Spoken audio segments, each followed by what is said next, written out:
Hello, my geeslings. I'm sitting here in Chicago. It's super hot right now, and my air conditioning isn't working, which is why my hair is all wet because I've not because of sweat, but because I've been having to take a lot of cold showers just to keep from losing my mind. This episode is with Richard Kimberly Heck, a professor at Brown, and I have a feeling that even 100 episodes from now, if I get that far, I'll look back and think this is one of the best ones I've done. Ricky started out at Duke. Well, that's where they got their bachelor's degree, and then they got a B Phil from Oxford and their PhD at MIT before teaching at Harvard for 14 years and then going to Brown. One of the reasons that this conversation sticks out for me and why I think I'll remember it so fondly is that it's on a topic that I hadn't even known existed, which is the philosophy of pornography. And I'm assuming that most of my listeners haven't ever thought or heard of that either. And in our conversation, we really start from the beginning, which is how Professor Heck moved from math and logic, which is what I'm doing, to the philosophy of pornography. And we talk about the difficulties of studying that topic as an academic before talking about how one even goes about defining pornography as a philosopher.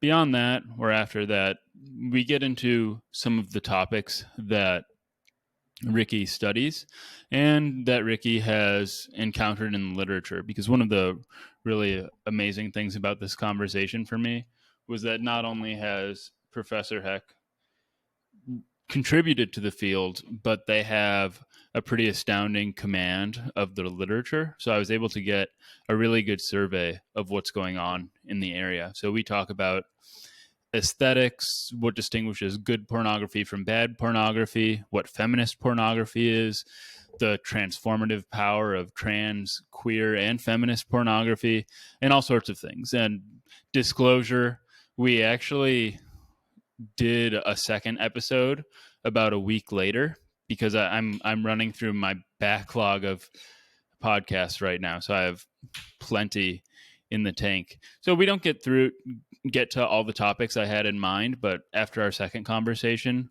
we really did. So without any further ado, I think you're whoever you are, you're really going to like this episode. So enjoy it.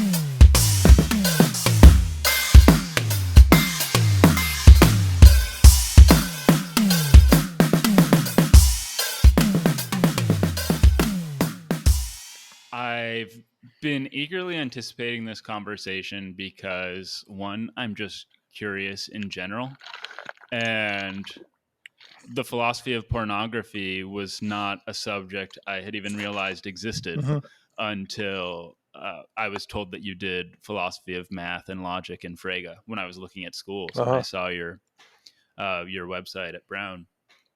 But I've also never really thought much about gender identity either until relatively hmm recently. So seemed like a good excuse to reach out to you. So Uh-huh. thanks again for coming and talking with me Sure. about this. But I imagine that somebody who is interested in the philosophy of pornography and gender identity also has a very interesting background or a non-traditional philosophical background, to say the least. So I was looking at your website, and you started out in math and computer science and then circled around to philosophy.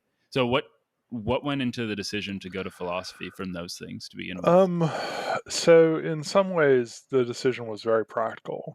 I had always been good at math. I was um, that was the thing I had always been, a star at. And I won the North Carolina State Mathematics contest as a junior in high school and went to Duke on a scholarship that came out of that. But I realized at a certain point during my undergraduate education that there was something that the really, really good mathematicians had that I just didn't have. And if you handed me a problem and told me to solve it, I could solve it. I mean, even I didn't even necessarily need to know a lot about the area to be able to solve the problem. But Oh wow. the part of coming up with problems of my own to solve, the kind of creative aspect of mathematics, that I just didn't have.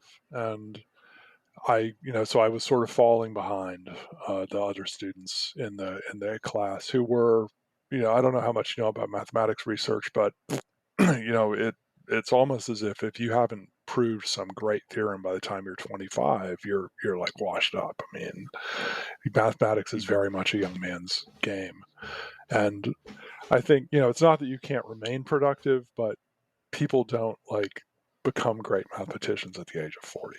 I mean, you start out a great mathematician, and I kind of realized that just wasn't going to be what I was going to do. And fortunately for me, I had kind of fallen in love with philosophy anyway. As a um, North Carolina has this summer thing called the Governor's School, which brings together gifted and talented students from all over the state, and I had attended that as for mathematics, but as part of they kind of had a lot of other enrichment stuff that went on, and so I took a philosophy class there after my junior year, I think it was. I can't remember.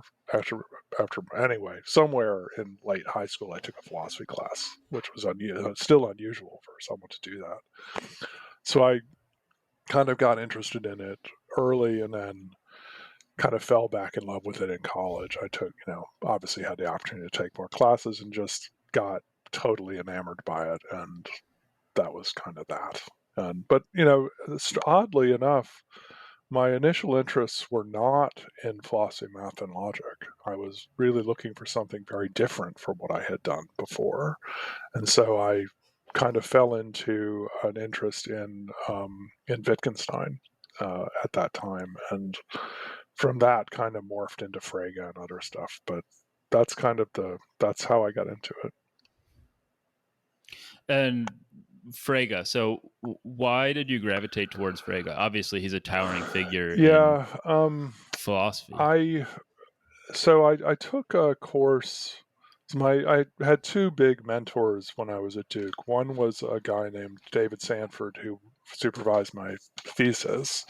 He's done a lot of work on vagueness and conditionals and stuff like that. He's long since retired now.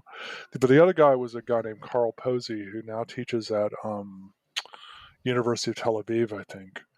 And he taught a course on a graduate seminar on sort of analytic philosophy when I was a junior, I think. And in that course, we read Frege and Wittgenstein and Russell and Carnap and Quine. And so that was my introduction to all those figures. And one of the people we read was Dummett. And I really became enamored with Michael Dummett's work. And so I applied for a Marshall Scholarship specifically so that I could go to Oxford and work with Michael Oh, Dummett. did you study with him? Yeah. So that's Oh, that. that's And amazing. I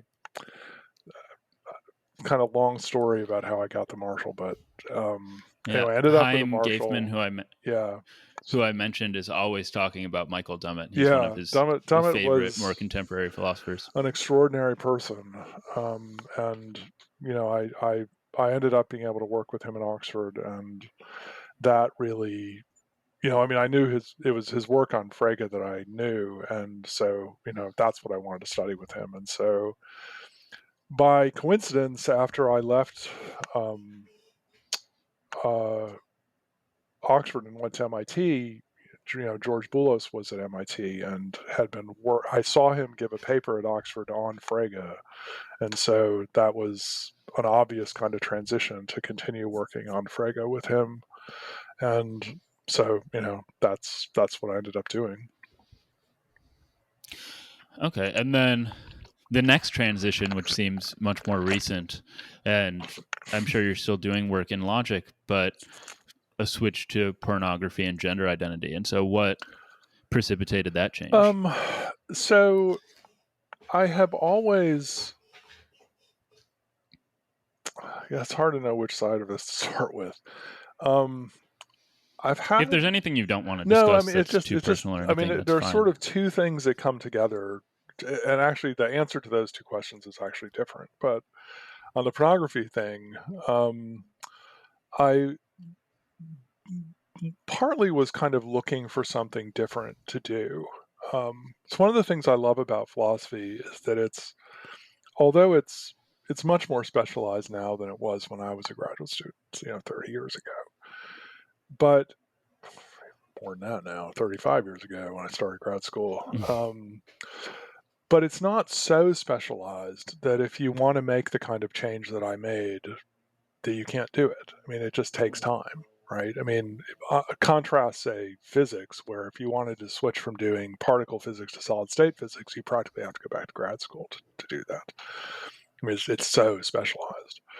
And so I was kind of, looking for a new challenge, feeling like I'd said most of what I had to say about a lot of the other things I'd worked on. And so there was that side of it. But also, it turns out that most of the analytic literature on pornography, or at least a very sizable chunk of it, grows out of philosophy of language, which I've worked on extensively. So the kind of big figure in analytic thought about pornography is Ray Langton, who was at MIT not long ago. And Ray Langton, RAE is how she spells her first name, Langton. She's now a professor at the University of Cambridge. She's British. And Ray wrote a very famous paper called Speech Acts and Unspeakable Acts in 1993, which more or less applies ideas of Austin's, John Austin, to Speech Acts, to the, and tries to take extremely seriously the idea that pornography is speech.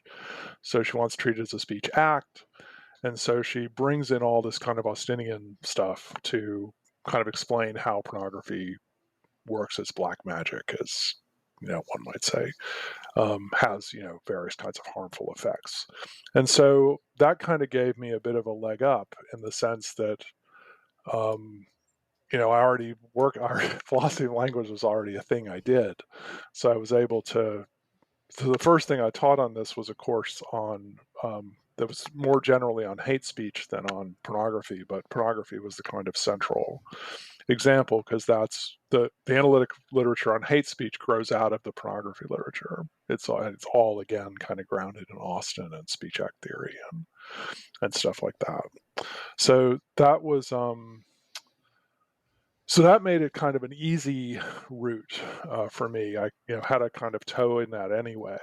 And the final piece of the puzzle is that I've always kind of, from way back, I mean, I've just had a kind of abiding interest in feminist and queer pornography, and have generally thought that most mainstream pornography was at best in really bad taste, and at worst harmful. And but on the other hand, thinking that there's room for a kind of pornography that's different, and is maybe not only not in bad taste, but could even be helpful in reshaping our understandings of sexuality and things like that. And so I wanted to, in a way, I kind of discovered that I could put these two things together: this sort of extra philosophical interest in feminist and queer pornography, and a kind of philosophical interest in pornography. And so I just sort of started doing that, and of course found out that the students were fascinated with this sort of topic and more than happy to have me teach it. Okay, that's all very neat. I like that there are the two sides to it. Now, before though we go into the discussion of the philosophy itself, so I've been wanting to do a podcast for a long time, and I was naturally speaking with my therapist about doing a podcast, and he's an academic, and he immediately had concerns about it because in this day and age, anything you say can be taken out of context and used against you. And that's just an innocuous podcast. But then you get into topics like pornography. Yeah. And even he thought that even mentioning being in therapy uh, is something that's Mhm. negatively stigmatized in that way. So presumably, speaking about pornography is very difficult in an academic setting. And naturally, I mean, you're much further along in your career than I am, and Yeah. you can get away with things that I can't get away with. But how do you navigate that? No, I mean, that's a great I mean, question. because I think I saw one paper title of yours had like blowjob in the title even. Oh yeah, yeah. I know, but that's actually that one is actually a compilation of things other people wrote. But yeah, Okay. it's still. I have many people tell me that they would never. I mean, that they would not feel comfortable teaching the kind of things I teach, and doing the kinds of things in the classroom that I do. Um, because of the current environment.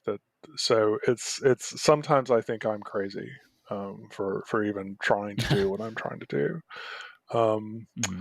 But the reception from I think it's the reception from the students is what's kind of kept me going on this. That I just can't tell you how amazing Brown students are.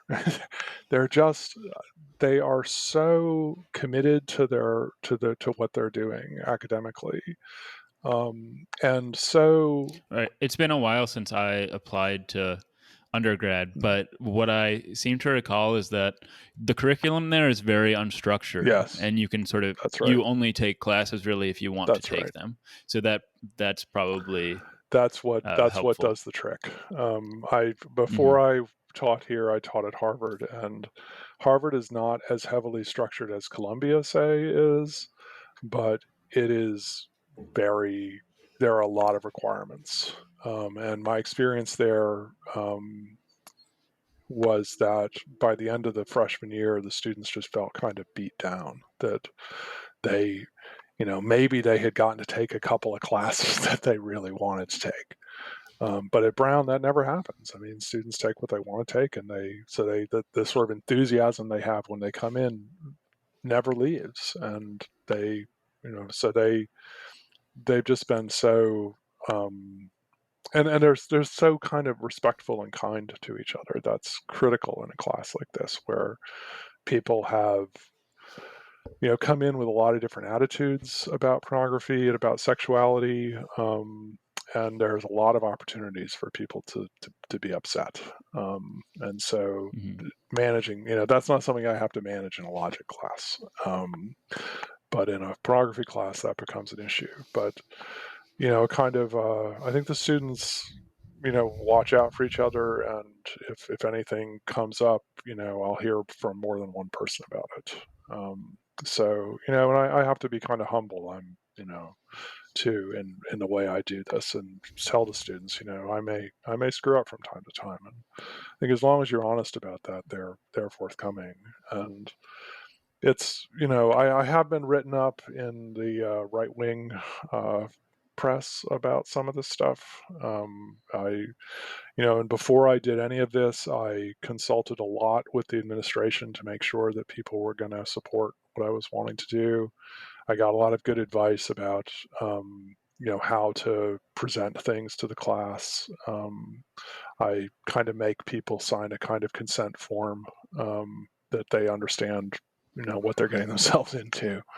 Um, so but it's on the other hand, though, when I've not had an opportunity to give many public lectures on this kind of stuff, but I gave a couple talks a couple years ago, and I've said to several people that kind of coming out as a person who knows a lot about pornography is more difficult than coming out as genderqueer, which I did a few years before that.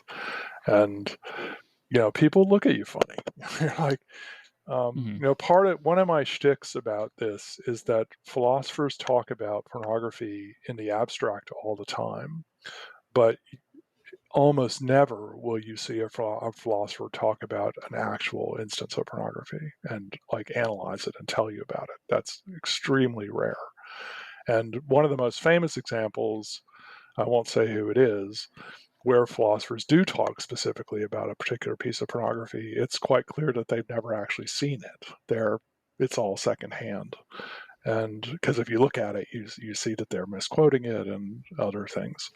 And it's outside philosophy, that's not true. There's actually tremendous work in film theory and sexuality studies and sociology about pornography. But philosophers don't actually talk about pornography. So, when I talk about pornography in my papers, I try to correct that. And, I've seen a lot of the classics and, a lot of contemporary pornography. And I don't think I'm alone at that, but it's not common for people to get up in front of an audience and say, hey, I've seen a lot of porn. And I've enjoyed a lot of it, and some of it's really good. And that just, people look at you funny. Yeah, I imagine that. So, in talking about, or just saying on the podcast that I'm in therapy, not only do I have I am too, interests by the way. in Disclosure. Yeah. So I had a purpose in talking about it. One, I would really like to have analysts on the podcast, talk to them about psychoanalysis, because even though it's not something I'm studying, it's something that I'm very interested in. But I don't see myself as a hero, but I also like the idea of possibly contributing on some minor level to its destigmatization. And being that you have not only an academic interest in pornography, I imagine that you're having a personal interest and believing in its positive power also sort of gives you the courage. I'm sorry for using that word, but the courage to talk about it. But so yeah, let's talk about porn. So what porn has changed over time. I imagine that in Victorian England, which I don't know anything about, flashing your calf might have been decried as pornographic. So when you're writing about pornography in a contemporary setting, how do you define pornography? So there is as you might guess, there is a literature on how to define pornography. I guess the best known paper on this probably is by a guy named Michael Ray, who's a metaphysician. Just came out with a paper on gender identity, actually, which I need to read.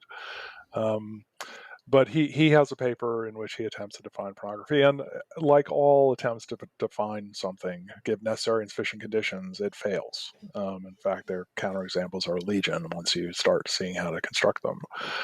And so I generally am with Quine on this kind of thing, that I don't think it's possible to define anything, really. I don't really believe in the analytic synthetic distinction, and so I don't tend to worry too much about it, getting a really adequate definition. So, but of course, we need a kind of working something or other. So, what I tend to operate with is the idea that pornography is, first of all, it's explicit in a certain sense, that it either shows or describes genitalia, sexual acts in detail, and that it is in some sense that it's very hard to pin down. This is where the really difficult work is. It is intended to facilitate sexual arousal in its viewing audience. So that's the kind of crucial piece, right? That there's a kind of typical. So I think one of the things that Ray gets right in his paper is that he starts by trying to describe what it is for someone to use a thing pornographically, right? So what is it to employ that's an something interesting point. for a kind of pornographic purpose? And then he says, well, pornography is what's kind of, its sort of intended purpose is that, or I can't remember exactly how he does this, but that seems right. Because somebody is turned on by trees, so pictures of trees could be used as pornography by them. Yeah, but you probably Okay. wouldn't want to say it was porn, right? Because that's not its Right. ordinary use or typical use or It's sort something of like that. sort of like with art. I mean, somebody will want to say that, oh, that sunset is so beautiful, it's art, but it doesn't have that sort of purpose and doubt in it. Yeah, It's not created to have resonance or yeah. with an Um, audience. I think I can't remember. Yeah, so I think that's that gives us a kind of working definition, and it's interesting. I mean, we have I started out the first time I taught something that was really on pornography. I think I did this the last time too. I started out by having students watch some clips from this website called Beautiful Agony, and Beautiful Agony is a what they do is they photograph people from the neck up masturbating. So the only thing you see is their facial expressions as they become aroused and then reach orgasm. And So it's a video it's a or their video. pictures? Yeah.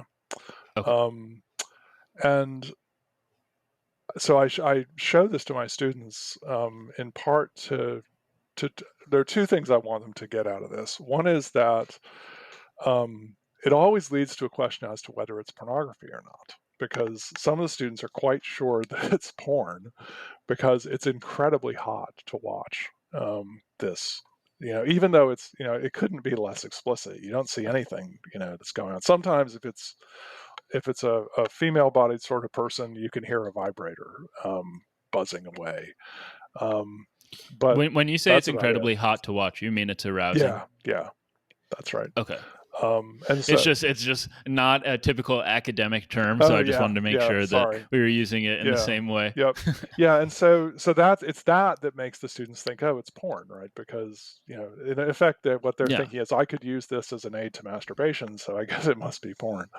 And but on the other hand, it's so inexplicit that a lot of the students want to say it's not porn. So that's the first thing. And the second thing that I want them to get out of this, which I think is really important, and I think much of the literature on pornography misses this point, is that I think a lot of times people just assume that it's the explicitness of pornography that's arousing. And in some sense, I mean, that there's something to be said for that.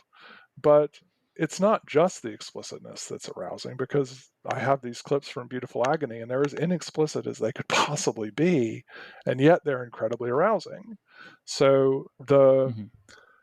I think in really good pornography, I think the people, mostly women, making it, understand this. They are able to both combine the explicitness with other elements like showing people's faces to be arousing in a different way or in a more sophisticated way.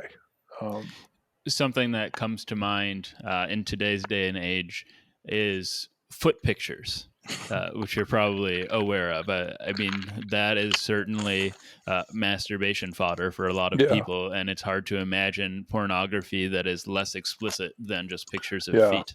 There, Hmm. people get off on all kinds of things. I guess you're probably familiar with Mm-hmm. Internet Rule 42, which is if it exists, there's a porn for it. Yes. So, Yeah. people get off on people popping balloons and, all kinds of things. So, Oh, really? yeah, balloon Huh. porn. So, not one that I've ever quite understood, but yeah, naked women popping balloons, or sometimes even clothed women popping balloons.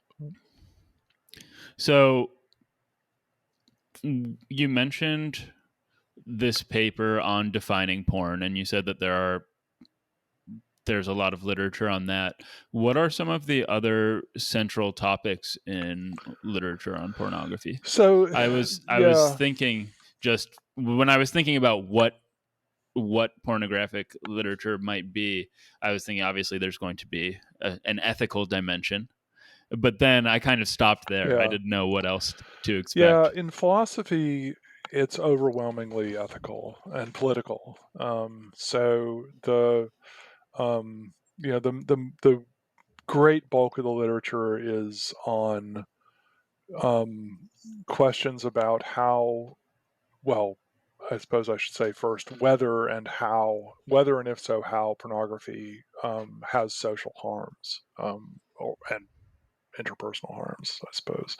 Usually people are more focused on the kind of socio-political dimensions of this. And then kind of questions about, First Amendment type issues, free speech type issues. That's where most of the philosophical literature is. But there is a smaller literature, but I think in a way I find it more interesting on the aesthetics of pornography. The kind of core issue there, this is one of these cases I think where you kind of, the way the issue is framed is kind of misleading, but the way it sort of starts out is with the question whether pornography can be art or not. I don't personally find that question framed that way to be very interesting, because I tend to think of art as a kind of honorific. Well, it seems like the answer is obviously yes to me. I think so. My dad has a very large collection of art books, and I recall stumbling on at a young age upon, and I don't know if this is how you pronounce his name, Mapplethorpe or Maplethorpe. I think it's Maplethorpe. Actually, Maplethorpe. I'm not totally Yeah, sure. and these are very like erotic, Yeah. intense images, but they're also uh, clearly art. Though I'm guessing your right-wing detractors would not want to grant that.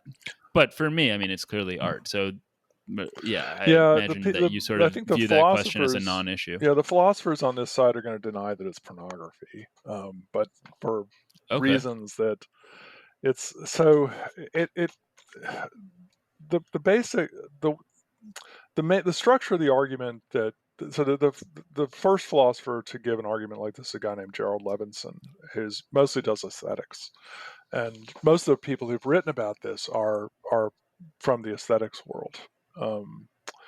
And the basic structure of the argument is that there's a view in aesthetics that part of what makes art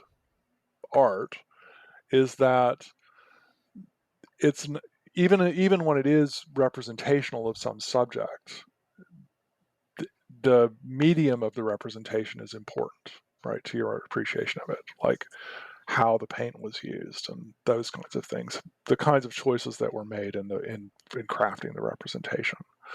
And so that's supposed to be distinctive of art, that it's what people call manner specific. The way in which the representation is performed is really critical to your appreciation of the thing.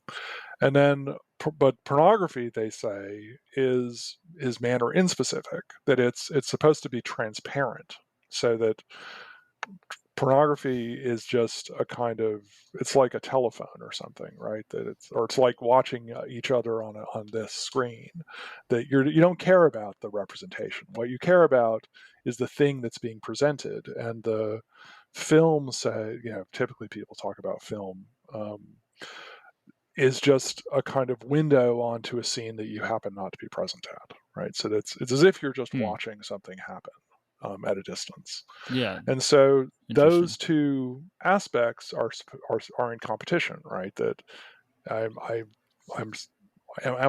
paying attention to the medium of representation, or aren't I paying attention to the medium of representation? And so in the case of Maplethorpe, yeah, these are, the famous photograph of a man peeing in another man's mouth caused all kinds of. I remember when these photographs were first published when I was in college, I think, and you can imagine the controversy back then, let alone today. And so the subject matter is sort of sexually explicit, but if you don't have to look at the photographs for very long to be kind of impressed by the kind of architectural way in which the photograph is composed and all those sorts of factors. And so people will say, I think in the end, the best version of this view is that, I can't remember who frames it this way. Who is it that puts it this way? I can't remember offhand. Is that it's impossible to appreciate something artistically and pornographically at the same time, because these two features of are you or aren't you paying attention to the representation compete with each other. Now, in the end, I don't think this works because I still think there are counterexamples. But that's the kind of feel of the argument. And I think we spent a good bit of time with this literature in class this spring, and it was hard. I think most students kind of felt much like you do, that it's just obvious that pornography can be art because here's these things. And I think the critical operator there, though, is can, because I'm finding the argument somewhat convincing. Well, maybe I'm not even paying attention to the argument at all, but the idea of like some garden variety amateur pornography where somebody's just videotaping themselves having drunk sex, I mean, doesn't strike me as art. Yeah. But so the idea that it can be art, it can be elevated, that idea resonates with me. Yeah, there's a really nice paper by Jesse Prinz, who mostly does like philosophy of mind and stuff, and a woman named Paula von Brabant, called "Why Does Porn Suck?" I think is the title of the paper, and it comes to a conclusion like this: that what they suggest is that they go through a ton of different reasons to think sort of why does pornography so rarely rise to the level of art. And what they end up suggesting is that there's just a lack of, the words they use are something like, there's no striving for excellence. There's no kind of attempt to make something great, and I think in there are, seems like an overgeneralization. yeah, I mean, they give some kind of examples that they think count as art. In the end, I think that's probably too high a standard. I mean, I at one point in the paper they say pornography is bad. Pornography is very often bad in the way that Spielberg is bad, because it kind of has very formulaic ways of arousing you. Whereas their thought is that Spielberg has these sort of very formulaic ways of kind of tugging on your emotions and things like that. And I think that's right. And that sort of, well, the part that's right is that really good pornography finds new ways to arouse you. It makes you kind of aware of your own preferences and idiosyncrasies, and it surprises you. And that's, so I think that's possible. And but the when I have my students read this, they often say, "Wait, I love Spielberg," right?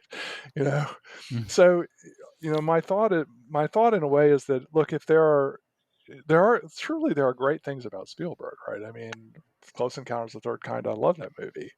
So if pornography could be good in the way that Spielberg is good, I'd be perfectly happy. If it doesn't rise to the level of Bergman or art film, that's one thing. But if pornography could simply be good in the way in which good Hollywood movies are good, I would be fine, right? And most Hollywood movies, nobody's going to confuse with art. But it doesn't mean they're not enjoyable and interesting and worth thinking about and things like that. And the real claim and this comes out very explicitly in some authors in this literature, is that pornography simply isn't eligible for aesthetic appreciation. That there's just forget about whether it's art, right? Lots of things can be kind of aesthetically appreciated that you wouldn't think of as art. And what that so the thing I'm kind of interested in myself is kind of trying to articulate ways in which it's possible to aesthetically appreciate certain kinds of pornography without having to kind of do away with the pornographic aspect, as it were. And I think the great filmmakers here, I mean, they find the way they choose to shoot sexual scenes, the kinds of things they're highlighting. I mean, there are all kinds of choices that you're making when you shoot sex, and those choices can be made well or badly, and in ways that are kind of interesting and thought-provoking, or not interesting and thought-provoking. And the best directors here are really, really good at what they do. And I think produce stuff that well repays thought and conversation. And so that's something I try to bring out in my teaching of this kind of material too. So maybe it's just a product of my generation, but I was almost taken aback when I was looking at some of your papers by your use of the word film to describe pornography. Because when I think of pornography, I think of Pornhub, things like Yeah. just these little sort of disposable clips. But then, as I thought a little bit more about it, what came to mind was Midnight Cowboy. Mm-hmm. And do you know that movie? Yeah, I have not seen it, but I know of it. I haven't seen it for a long time, but there is a scene in which, or maybe there are many scenes in which the protagonist is really down on his luck, Mm-hmm. and he goes to a pornographic movie theater and lets other men masturbate him for money. Mm-hmm. And so it just occurred to me, oh, there used to be, and maybe there still are, pornographic movie theaters where presumably they showed pornographic films. That's right. So what are these pornographic films? The ones that you're referencing, and are they still being made? And so probably the most. So one of the things I did in my both times I've taught pornography, I've done this. It turns out that there are 2 states in the U.S. where it's legal to shoot pornography. One of them is Nevada, and the other is New Hampshire, which is weird because most pornography is shot in California. But yeah, that's what I thought. So beats me, right? But it turns out that New Hampshire is one of the states that it's legal to shoot pornography in, and I totally by accident, I think I saw her posting on Twitter. There's this director named Angie Roundtree, who shoots in. She lives in a small town in New Hampshire, and she and her husband have so they run a website called wasteland.com, which is the oldest BDSM website on the web. It goes back to their mid 90s. And she also has a site called SSSH.com, which is a women oriented website, pornographic website. So she produces material for, intended to appeal to women. And she she's done a lot of kind of shorter things like 10 15-minute type videos, but she's also over the last probably 10 years started producing more kind of long form narratively driven films. So the one what was the title of the one we just watched? Oh, it's called The Mirror Game. It's probably like 45 minutes, but it's got a story. It follows this woman through this kind of weird supernatural thing that happens to her, that turns her into a sex fiend, basically. And it's it's pornographic in content, but she releases it in 3 different forms. There's the full-blown X-rated pornographic version. There's a kind of somewhat toned down, less, still explicit but less explicit kind of art film version that she shows at art film festivals. And then there's like a cable TV version that kind of strips out all the explicitness. And her films have won serious awards at non-pornographic film festivals, and she's an incredibly gifted director. But but there's also this kind of full-blown pornographic version, and they're wonderful films. And I think there's I think her best film is one called Gone, which I don't want to give away the story because that's part of there's a kind of shock that comes at the end that is part of the experience of watching the film. But it's about a woman who has lost her husband, and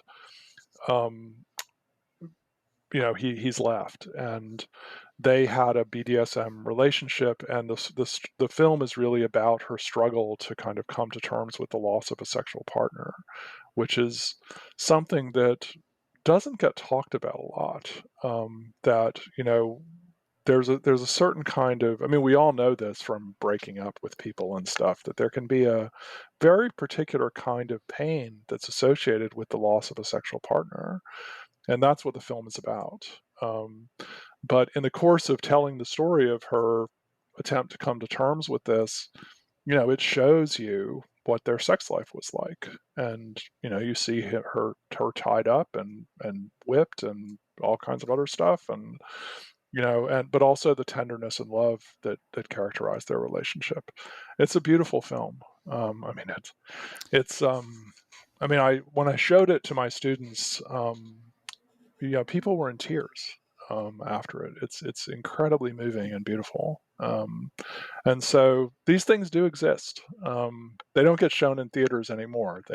As you're right, that there used to be theaters like this. They tended to be in seedy parts of town. There was in a town I grew up in, there was a drive-in that showed pornographic films. That was the first place I ever saw pornography. Um, but you have to look for them, but they are out there still. Okay. I just to satisfy my curiosity though. So I'm very into fantasy, like Mm-hmm. Game of Thrones, that sort of Mm-hmm. thing. And I'm wondering what it was in the mirror game that turned the protagonist into a sexual So fiend. she If you can tell me that without yeah, giving away her it's movie. no, that one has less of a kind of gotcha moment at the end. Um, the so it takes place. I'm trying to remember so her husband drags her to a work event that she gets incredibly bored with. So she kind of wanders off and ends up in this kind of a cult bookshop and becomes fascinated with this one book that they have. Hmm. And the woman in the store is like, "No, you can't have that book," and she talks her into letting her have it. And once she gets it home, she starts reading it and finds this spell in it, which she then unintentionally casts, and it like does something to her, right? I'm And actually gonna have to yeah, watch this it's movie a now. great film. It's really really good. It's funny what comes to mind for me when you say that is if this were on Pornhub, she would have gotten to the bookstore, opened the book, and it would have been like a big beefy man Yeah, with a nice like Rolex on. And he would have said, "You can't have that book unless," yeah, and that's then right. taken her to the Um, background. But okay, she fully fleshed out the plot. yeah, and Pun intended. it's as I say, it's really good. I Mm-mm. can probably arrange for you to see it because Angie and I are in touch about things like this. Oh, So, cool. um, yeah, she's a really fascinating person. Just and really great with the students. I mean, it's so I have her come. I guess I didn't say this. I have her come to campus and talk to my students. And so we watched. I had them watch Mirror Game ahead of time because they had it's longer, but we watched Gone as a group. It was not required. This was a thing students could do if they wanted to. So about 2/3 of the students came, and so, That's good. yeah, so we That's very watched good it in attendance. class, together, and then they could ask her questions about it, and how people were interested about how she got into things, and why she makes the films the way she does, and they write their own music for the films, and so she's very interested and has written some really interesting stuff on the use of sound in pornography, which is its own kind of topic, and yeah, and she's just great. I mean, just really fascinating person, and um, the students just look. The first time I had her come to a seminar was a graduate seminar, so the students were a bit older. We ended up going to there's a bar in the what's called the graduate. It's kind of these dorms that are called the graduate center. There's a bar there, and we went there after the meeting, and it was like we were there for like 3 hours just talking to her about. And she had brought this guy who does the camera work for her, so we were talking to him too about how he shoots things and decisions he makes, and it was just really interesting. Hmm. Yeah, when you mention like sound in pornography, now I'm just thinking, wow, there are so many possible topics. Yeah. But given that there are so many possible topics, I want to be aware of your time and I want to ask more about your work in Yeah, sure. particular. I'm So having a great there time with were this, so keep going. oh, okay, good. Yeah. There were a few threads though in your work that I wanted to ask about. And the first was I don't know where I pulled this, but one of your goals is to offer an account of what's problematic about mainstream Mhm. pornography without without dragging all pornography down with it, Yeah. of the sort that you just mentioned. So what is wrong with the front page of Pornhub, basically? Well, yeah. So Pornhub's its own complicated thing. Those people are really evil. There was a piece in the New Oh, York. Yeah, really? there's a piece in the New Yorker about. I mean, I've known this for a long time, but there's a piece in the New Yorker about Pornhub this month that everyone should read. Nobody should ever go to Hmm. Pornhub ever. Um, it's Okay. they're not good people. Um, I have some friends that will be very upset about yeah, that. I mean, it's a lot of people will be. I mean, I mean, they have. It's a long story, but they have more or less destroyed the pornography industry, and you know it's led to all kinds of problems. But the so I think I mean I tend to think that there are kind of it's one of these what's wrong with mainstream pornography is kind of overdetermined, but one I think the sort of classic. So if you read Langton, who is really riffing on Catherine McKinnon, um, This was Speech Acts. yeah, I mean, she tends to argue that pornography. Um, one of the central arguments in her paper is that pornography, in effect, promotes date rape, um, Okay. and I, That's yeah, fascinating. Or I a fascinating yeah, contention. I tend to think that this is. There are all kinds of reasons I think this is wrong, but there's a long so there's this very famous quote by a woman named Robin Morgan from the 70s where she says pornography is the theory and rape is the practice. So the standard feminist contention, sort of one wing of feminism, about pornography is that it promotes rape, or causes rape, or takes different forms. I tend to think, as many people do, that this is overblown, and not terribly plausible. A lot of it's sort of based on very behavioristic ways of thinking about human behavior, that are long since outdated. But so I don't think we have to go that far. I mean, I think what I tend to think is that there are kind of norms around sexuality, about the way the form sexuality takes in our culture, and the forms that heterosexuality in particular takes in our culture, that are really biased towards men. So a kind of simple example of this is the so-called orgasm gap, that you find that this is a pretty crude measure of sexual equality, but men who are in heterosexual encounters, say, I can't remember exact numbers, let's say they reach orgasm 95% of the time. Women in heterosexual encounters, especially casual heterosexual encounters, will reach orgasm, let's say, 50% of the time, right? And playing devil's advocate, is it at all possible that that just has something to do with our different biologies? Women who are in lesbian encounters reach orgasm a Okay. lot of the time. So Okay. it's less the body than what's being done with the body. Um, Okay. there's a very famous paper on this exact question that compares women, especially I mean the great case is bisexual women who, so you just compare like how often when they're in sexual encounters with men and how often they're in sexual encounters with women. Now, I mean, I think, as I say, that's a very crude measure because orgasm is not the end all and be all of sex, and sometimes people don't want to reach orgasm, or they don't care if they reach orgasm. There are lots of other reasons to have sex besides having orgasms. But nonetheless, it kind of gives you a kind of sense for one way in which things might be kind of biased, right? And one of I think, especially today, I mean, it's pretty clear that pornography has become sex education in this country, partly because we don't provide any real sex education to people. So, it's teenagers being teenagers, wanting to know about this.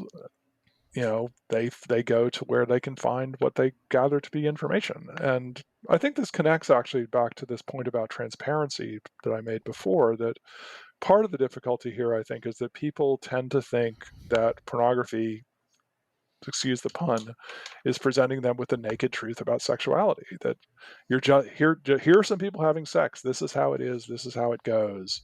And so people are getting all this information from pornography about sex, and a lot of that information is bad. I mean, it reflects these kind of pre-existing cultural norms about sex that are very biased against women, and often does so in ways that are really quite exaggerated. I think pornography is even, most of what you'll find on the front page of Pornhub is even more biased against kind of women in terms of the way the sex is being performed than I think most sex it was, say, 10 or 15 years ago. I mean, I hear from students, one of the things that's been so fascinating about teaching this stuff is that I talk to students about their sex lives a lot, I mean, because I teach this course on philosophy of sex, and students read stuff and they come to me and say, I've had students literally say to me, I don't know how to be sexual anymore. I can't do the things I used to do after reading the stuff that I have read. And one of the things that I've had several students tell me is that it is not uncommon nowadays for men to choke women without asking. And that's, I've taken to telling my students straight out, that's assault. If you choke somebody without consent, then you have just assaulted them, and not even sexual assault. That's like assault. And I'm just sort of flabbergasted. I mean, why? How could It is anybody? funny when you mention that.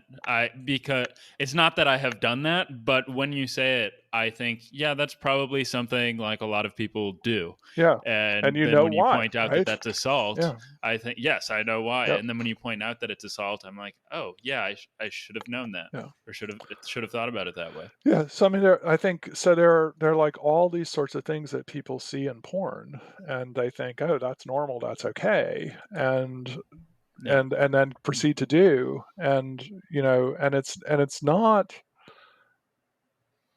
I mean, like, so if you go, if you were to go on Pornhub and look at 100 best people have done this, I mean, what you find is a lot of what, on its surface at least, is violence against women.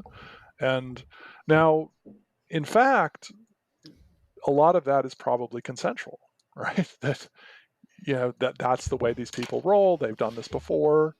Maybe they talked about it beforehand, but you don't see any of You mean that. in the Yeah, pornography? Yeah. yeah. So Okay. it's a married. It could be a couple. They're filming themselves, and so, but you don't see that, right? So people just, I think, young impressionable people just sort of think, oh, that's just what sex is like, right? That's what I'm supposed to do. That's what my partner's going to expect me to do, and Yeah. There was it's. a scene like that in Euphoria. Have you watched I that have show? not seen it. I know of it.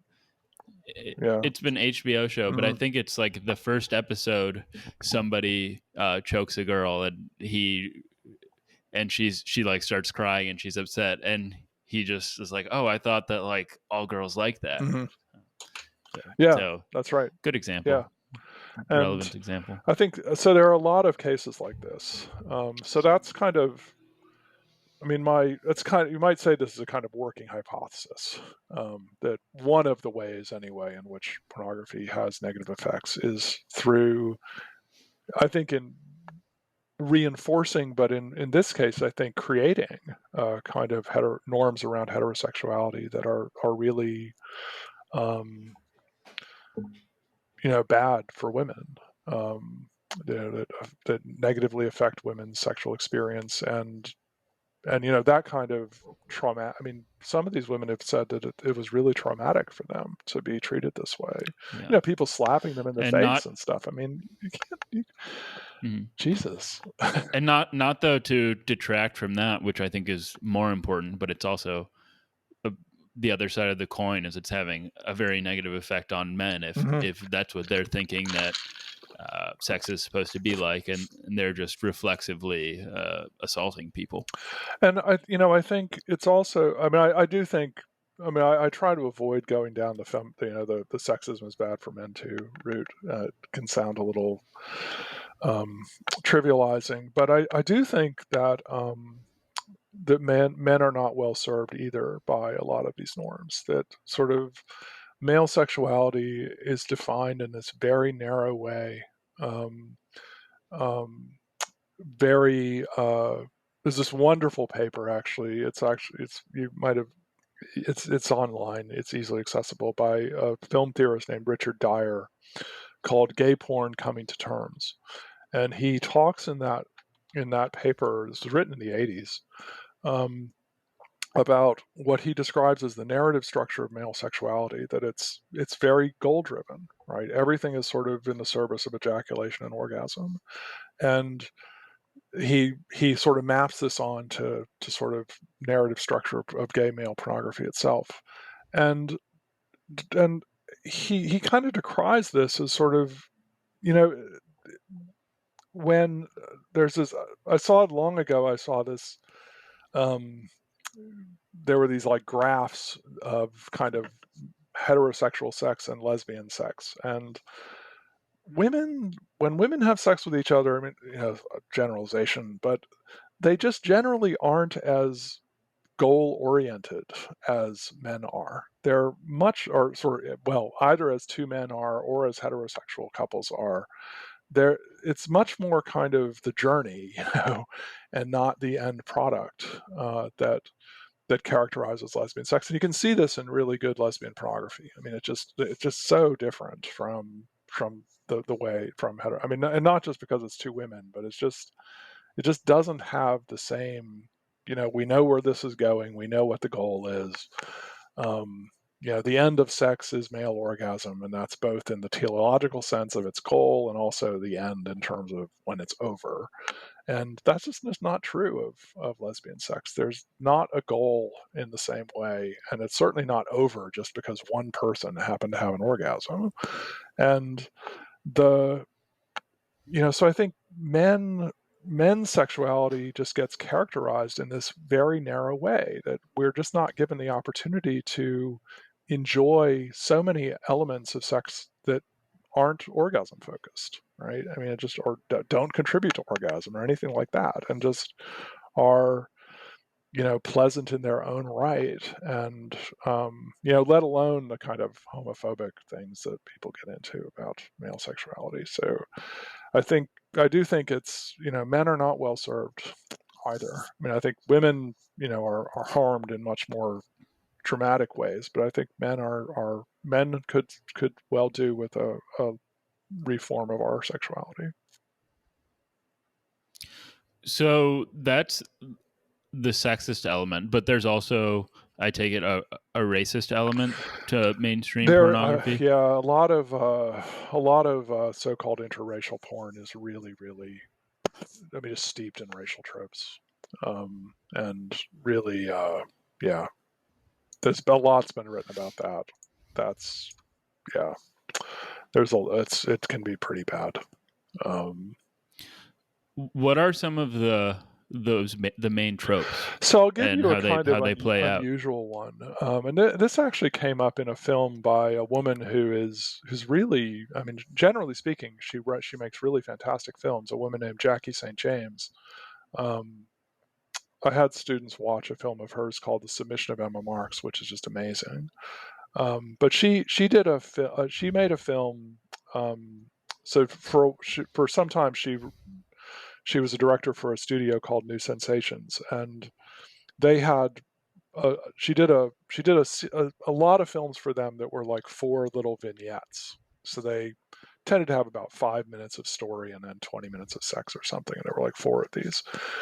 And one of the series that she did was interracial porn, and some of them were okay. But there was one that was on one of these films, which involved a white man. No, actually, it was a black man and a Asian woman. I'm not sure what exactly her ethnicity is, but she's some kind of Asian, Vietnamese, maybe. Let's say, um, and the whole thing is around.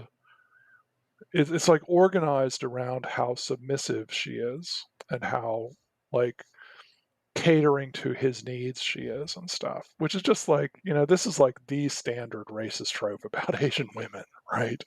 That they're so submissive Mm-hmm. and stuff. And it's just like, I'm now, in some ways, there are things one can say about this that, the trope is out there and this is a sexual fantasy and it's just kind of playing with the trope. And I have some sympathy for that kind of response. But there's sort of nothing in the film that actually plays with the trope. It's just there, and it is just kind of blatant in the film. And I think the sort of beyond that, I think there's just the sort of I remember long ago reading something by Noam Chomsky about a totally unrelated topic, of course, but in which Noam sort of said that making a big deal out of race in the wrong way is itself racist. And one of the things that is very typical in interracial porn, I mean, what kind of gives it its bite is just making a huge deal out of race. And that in itself, I think, when not done in the right way, can be really bad. And it's,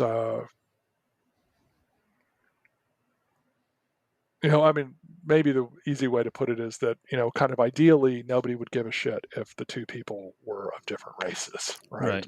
And the fact that we do give such a shit is itself, done in the wrong way, it can be really bad. I think there are ways to and I can see explore it. Yeah, go ahead. How so much of the mainstream the Pornhub pornography that's interracial is sort of built around reifying and perpetuating the sorts of tropes that you just mentioned. Yeah. And they really do work their way out of Pornhub or pornography into mainstream culture. So I'm thinking particularly of there's a famous video with, I don't know, 6 or 7 big black men and a very small white woman. And there are like, there's an infinite amount of memes built off of this one meme that just gets transferred or tossed about on social media. So everybody is kind of looking at it over and over and over again, and it's kind of just getting drilled into your head. Yeah. And I mean, I think, in fairness, I should say, one doesn't want to ignore the fact that, I know several interracial couples and there are challenges they face. I mean, it's not easy to be an interracial couple today, and there's a lot to be explored there in sort of around sexuality. Like, how does that affect how does that affect your sexuality? And I think there's some good porn that does that. But the thing you just said reminded me of probably one of the greatest films, pornographic films I know. It's called Gloaming, Gloaming. It's directed by a Is that a word? yeah, I feel it like is a it is a word. word. I can't remember exactly what it means. I did look it up at some point. It's I'll look it up. made by a woman named Vex Ashley, who has a website called A Four-Chambered Heart, which is It means dusk. dusk. Huh. Yeah. Okay. I'm not sure how that fits the film, but anyway, the film features these 2 black men, and they are big men. I mean, they're incredibly strong and powerful men. Musculature, and the film. So she does these very artsy films, And the film is just of them having sex with each other. And the first time I showed it to students, they they just sat there stunned silence until one of the students said, "That was the most beautiful and tender sex I've ever seen in my life." And Mhm. it's so gentle and loving and caring.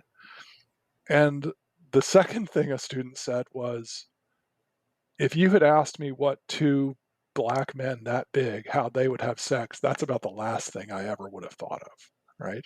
And it just Because they've blows probably been seeing BBC it just on Pornhub, and it that's what they've. blows every, assumption you have about how large black men would have sex out of the water. Right. And that's what's so powerful about it. And I imagine that going into actually what my next question was going to be, you are writing or working on a book that pays attention to, quote unquote, the transformative potential of queer and feminist pornography. And that's, you weren't just describing uh, queer or feminist pornography, or maybe it was feminist pornography on some level, but you certainly described the transformative Mm-hmm. power of pornography. I imagine part of its potential for power comes from pornography to you, for lack of an actual scientific term and using instead one that's been beaten to death. It really gets right to your lizard brain when Mm-hmm. you're watching it. Yeah, I think that's that's one of the so I mean I think one way to think of this is that if pornography has the kinds of negative effects that we've been talking about, that it can change social and sexual norms for the worse in certain ways, if it can affect the way people think about sexuality or experience sexuality for the worse, presumably there's no reason it couldn't also have a positive effect, through whatever the mechanisms are that are functioning here. And I unfortunately, it is to some extent a matter of getting this stuff in front of people, right? I mean, I've seen, firsthand. Porn in every classroom. Yeah, but you don't find this stuff on Pornhub. This is not what, if you go to Pornhub, you're not going to find this stuff. You have to pay for it, for one thing. It's not freely available. And, so there are obstacles, to the practical side of things. But I do think that, at least if we talk about the potential of pornography to affect change, I do think, it'd probably be better if porn weren't sex education, but if it's going to be, then maybe we could try to it would be a step in the right direction if we could promote stuff that had a different message from most of what people are seeing nowadays. And it is out there; it's just well, hard to find. well, I could see it. I mean, if we have art classes, uh, something like this could be part of an art class for advanced Yeah, students. I guess you probably don't want to, yeah. I don't be showing it to people who won't appreciate it. But in particular, what is the transformative potential of queer and feminist pornography as opposed to typical heterosexual pornography? So I do think that. So I think that well-made feminist. So some debate Well, over first kind let of me what means ask by you, that. what Yeah, is yeah. feminist That's pornography? kind of that's Because a good question. I don't know what that Yeah. is. So people tend to use that term to mean, um, pornography that is, in some way working to, um, that kind of embodies sexual norms that are more feminist in there, right? That promote sexual equality or something like that. It doesn't have to mean that it's kind of gentle and loving, or candles and baths and stuff. I mean, it can be rough, it can be BDSM, it can be all kinds of stuff, but it has to be kind of grounded somehow in the sexual equality of men and women. and in women's right to a robust understanding of their own sexuality. And unsurprisingly, most of the people making this kind of stuff are women. Though there are some men who have gotten into doing this kind of work. And I think it's a sad fact that simply presenting women as kind of sexual equals with men is already a radical thing in our culture. Women, as as we were talking about before, I mean, there are lots of ways in which women just aren't men's sexual equals, in especially in casual relationships, and so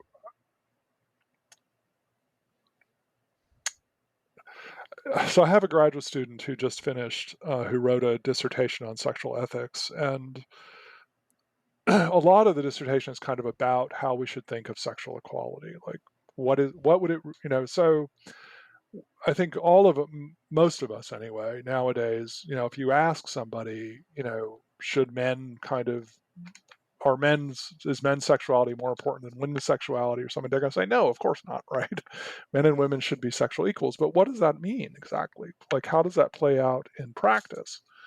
If you go back 150 years, sex, so you ask, think of what was sex 150 years ago. The answer is kind of intercourse to male orgasm and whatever it takes to get there, right? That's what sex is.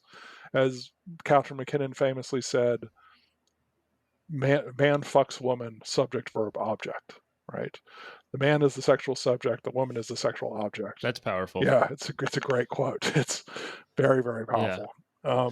And so the first step is to kind of recognize women's sexual subjectivity, right? That women, I mean, that itself took a lot of getting to just recognize that women just weren't just objects of male sexuality. They have their own sexual experience. They have their own right to an enjoyable sexual experience and so forth. And so in this dissertation, Rachel is her name, tries to articulate kind of what does sexual quality amount to. And what she ends up focusing on is the question, to put it kind of loosely, who's running the show? Like, who's making the decisions about what happens, right? So, me and this person decide we're going to have sex together. What's going to happen after that, right? What things are we going to do, in what order, and so forth. And I think typically the person running the show is the guy. I mean, he's the one who's making proposals, being told yes or no. The woman is sort of constantly in this responsive mode, right? Where she doesn't really have any creative initiative of her own. She just is responding to the creative initiative of her partner. And so that's what Rachel focuses on, that sexual equality should amount to what she describes as equal sexual authorship, right? That we're creating this thing together, not one person is kind of creating it for the benefit of the other person. And I can think of very few films that kind of give a robust sense of this, but to me, the best, some of the best examples of pornography I know are ones that give you a real sense of these two people creating something together, right? That each of them is equally empowered to direct the activity, as it were. And it's kind of a back and forth and a give and take, and it's just something that kind of evolves organically. And that can be its own kind of beauty, to watch something like that happen. And that's, so that to me is like the pinnacle of getting everything right. But I think you can approach that to an extent where you start to see these two people as equals and not as, this kind of highly asymmetric relationship that characterizes most heterosexuality.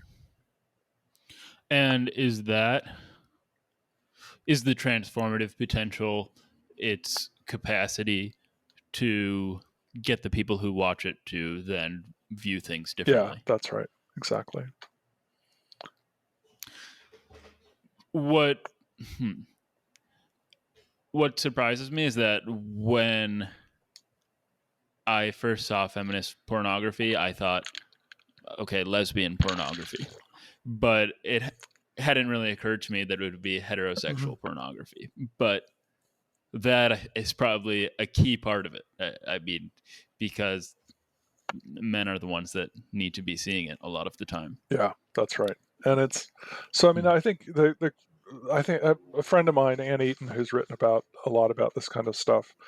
She says at one point that it's very important that feminist porn should be porn, right? It needs to be hot. It needs to be arousing. It needs to be something people want to watch. And that does involve a certain kind of balancing act because you have to meet people where their sexuality is. You can't just say, here's this ideal sexuality and we're going to do that. You have to somehow start from where we are and drag us into the future.